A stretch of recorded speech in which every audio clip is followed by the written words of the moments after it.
우리나라 좌파 정치인들은 우파를 향해 걸핏하면 유신 정권의 잔재, 독재자의 부활 이런 따위의 비난을 퍼붓습니다. 정말 끝나도 이미 20년 전에 완전히 끝난 군사 독재가 도대체 무엇이 무서운지, 속된 표현을 빌리자면 이미 죽은 사람의 망령을 두려워하는 듯이 행동하고 있는 것입니다. 물론 독재는 나쁘고 악한 것이면 두말할 필요조차 없는 일입니다. 하지만 국민들 편에서 보면 누가 정권을 잡느냐, 누가 얼마나 오래 집권을 하느냐 하는 문제보다는 그 정권을 잡은 통치자가 자기네들 얼마나 잘 살게 만들어주느냐, 여기에 훨씬 더 큰 관심과 기대가 집중될 수밖에 없습니다. 그리고 정말 국익을 위해 훌륭한 정치를 하고 국민들의 경제 생활을 향상시키는 정치가라면 오히려 헌법을 뜯어고쳐서라도 제발 장기 집권하시라고 사정하게 될 것입니다.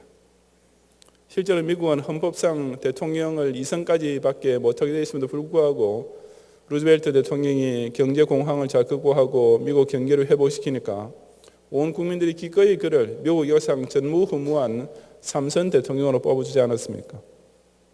만약 그가 세 번째 대통령 임기 도중에 병으로 죽지 않았더라면 정말 4선까지 갔을지도 모릅니다. 가까운 싱가포르에서도 그와 똑같은 일이 있었습니다.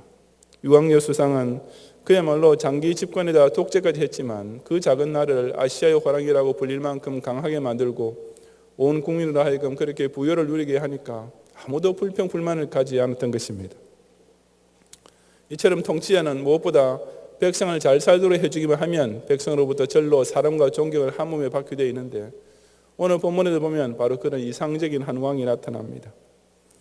이 시편 70편 앞의 표제에 보면 솔로몬의 시라고 되어 있는데 반면에 제일 끝 19절 하문절에 보면 이새의 아들 다윗의 기도가 끝나니라고 되어 있습니다.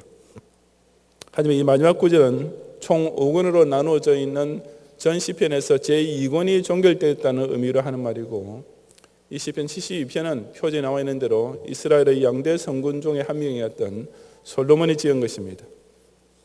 이 시편을 처음부터 끝까지 읽어보면 실로 완벽한 왕의 모습, 그야말로 왕으로서 이상형이 묘사되어 있는 것을 금세 느낄 수 있습니다.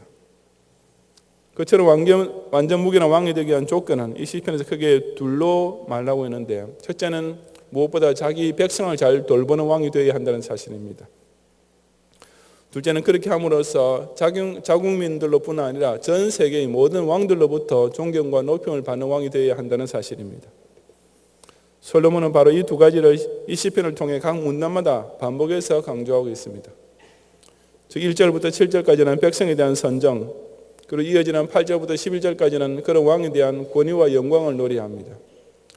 똑같은 패턴이 그 이하에서 다시 한번 반복됩니다. 12절부터 14절까지는 다시 자기 백성에 대한 왕의 선정을 말하고 있고 그 뒤에 이어지는 15절 이하 17절까지는 그런 왕에 대한 영광과 찬양이 돌려지고 있는 것입니다. 그리고 제일 마지막 18절과 19절은 그처럼 완벽한 왕을 세우신 여호와 하나님께 모든 궁극적인 감사와 찬송과 영광을 돌림으로써 이 시편 72편을 실로 멋있게 마무리하고 있습니다. 그런 전체 줄거리 염두에 두고 오늘 우리가 읽은 본문을 보시면 우선 12절부터 14절까지는 그 완전 무결하신 왕이 자기 백성을 얼마나 자상하게 돌보아 주시는지를 노래하는 내용입니다. 그는 궁핍한 자가 부르짖을 때 건지며 도움이 없는 가난한 자도 건지며라고 했습니다. 그 왕은 약한 백성의 간구에 대해 끝까지 귀를 기울이시는 왕이라는 뜻인데 백성에게 선정을 베풀려면 무엇보다 일단 왕의 귀가 항상 백성을 향해 열려 있어야 하기 때문입니다.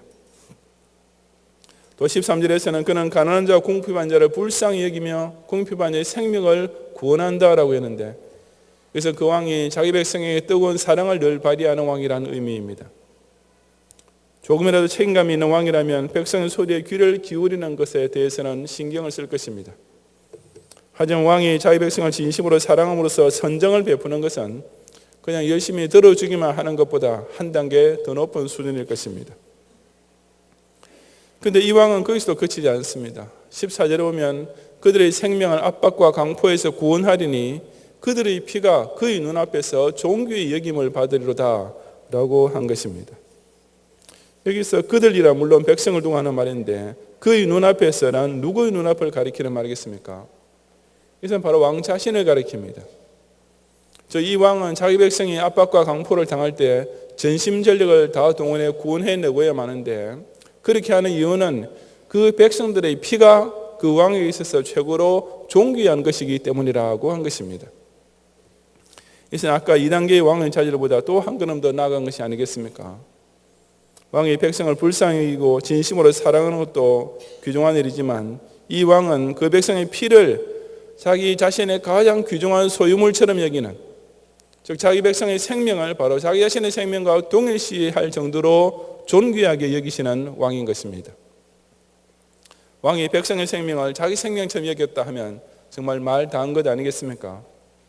실로 더 이상 무슨 사족이 필요 없는 정말 기가 막히도록 놀라운 왕이 아닐 수 없습니다. 그런 까닭에 그런 왕을 모신 백성은 15절에 나오는 대로 생존하여 스바의 금을 그에게 드리게 됩니다. 그처럼 자기네 생존권을 위해 사랑과 정성으로 돌보아준 왕이라면 백성은 세금을 기꺼이 내는 정도가 아니라 최상품의 금을 사서라도 그 왕에게 감사의 물을 드리고 싶어 하는 것입니다. 또한 그를 위하여 항상 기도하고 종일 찬송하리로다라고 했습니다. 백성을 그토록 사랑하고 돌보아주는 왕은 이제 백성으로부터 지극한 경외와 찬양을 한 몸에 받게 된다는 뜻입니다. 보통 왕이라 하면 자기와 격이 같은 다른 나라 왕들과 사귀는 것을 좋아하고 그 왕들과 잘 공조해서 자기 군제를 유지하려고 노력하기 마련입니다. 그런데 이 왕은 전혀 다르게 자기 백성을 최고로 중요하게 여기고 제일 사랑하고 최선의 것으로 베풀어 주고 계시니 백성들 쪽에서는 무엇이라도 그 왕에게 바치고 싶어 안달이 나고 그 왕을 위해 자기가 할 수 있는 모든 노력, 모든 사랑, 모든 존경을 절로 다 바치지 않을 수 없게 되는 것입니다. 여기서 우리가 생각해야 할 것은 이 시편을 지은 솔로몬이 과연 자기 자신을 그런 완벽한 왕, 이상적인 왕으로 생각하고 지었겠느냐 하는 문제입니다. 물론 그는 이 시편에서 노래하고 있는 왕처럼 되고 싶다는 소원을 가지고 스스로 노력도 했을 것입니다. 하지만 그것을 그대로 성취하는 것은 불가능한 일이었습니다. 솔로몬이 이 시편을 자기 자신을 가리켜 지은 것이 아니라는 사실은 8절의 내용, 그가 바다에서부터 바다까지와 강에서부터 땅끝까지 다스리니라는 말씀만 보아도 분명히 알 수 있습니다. 즉 이 왕은 이스라엘이나 그 주변 국가뿐 아니라 온 세상을 다스리시는 통치자이신데 그런 세계적인 통치란 솔로몬의 능력으로서는 엄두도 못 낼 일이 분명했기 때문입니다. 그러므로 이 시편 역시 메시아를 예언한 시편이 확실하다는 사실은 의심할 여지가 없고 예수님이야말로 이런 완벽한 왕의 모습을 실제로 구현한 유일한 왕이셨습니다. 예수님만큼 자기 백성을 위하고 돌보시는 왕이 누가 있었습니까? 예수님처럼 자기 백성들이 환난과 어려움 중에 부르짖는 기도와 간구를 자상하게 들으시는 군주가 어디에 있으며 예수님처럼 그 못난 백성들임에도 불구하고 끝까지 그들을 긍휼히 여겨주시는 사랑을 발휘한 대통령이 누가 있었습니까? 무엇보다도 자기 백성의 피를 자기 생명처럼 소중히 여기고 자기 피로 맞바꾸어서라도 구원해 주신 통치자가 이 세상에 예수님 외에 누가 있었으며 누가 어디 비싼 흉내라도 낼 수 있었습니까? 실로 이 시편은 모든 백성이 바라긴 하지만 현실적으로는 결코 기대할 수 없었던 왕, 또한 세상 왕들이 이상적으로 생각하고 추구한다 할지라도 자신의 능력이나 인격으로는 절대로 성취할 수 없었던, 심지어 다윗과 솔로몬 같은 최대의 성군들조차 근처에도 갈 수 없었던 완전 무결한 왕은 오직 예수님 한 분뿐이시라는 사실을 너무나 뚜렷하게 증거해 주는 말씀이 아니겠습니까? 그렇다면 이런 왕을 모시게 된 저와 여러분의 반응은 어떠해야 하겠습니까? 바로 15절에 있는 대로 우리 역시 이 왕께 최고의 예물을 드리고 이 왕께 우리가 할 수 있는 최고의 사랑과 존경과 영광을 다 돌려드리는 것이 지극히 마땅할 뿐입니다. 우리가 이 왕께 헌금을 드리고 이 왕께 찬양하고 이 왕 앞에서 예배드리며 충성 봉사하는 것은 불신자들이 보기에는 부담스러운 의무처럼 보일 수도 있을 것입니다. 하지만 이런 고마운 왕을 제대로 모시게 된 은혜를 제대로 체험한 신자에게는 이런 왕을 섬길 수 있는 기회와 사명을 얻게 된 것이 오히려 황공무지하고 감격스러울 따름이 아니겠습니까? 자기 백성은 약한 것을 들으시며 자기 백성이 못난 모습에도 불구하고 사랑해 주실 뿐 아니라 이제 그 죄인과 악인에 불과한 자기 백성들의 생명을 지극히 존귀하게 여기시고 당신의 피까지 대신 흘리신 이 신기하고 놀라운 왕을 이번 부활절을 통해 더욱 크게 찬양하며 뜨겁게 감사드리는 성도들이 되시기를 주님의 이름으로 축원합니다.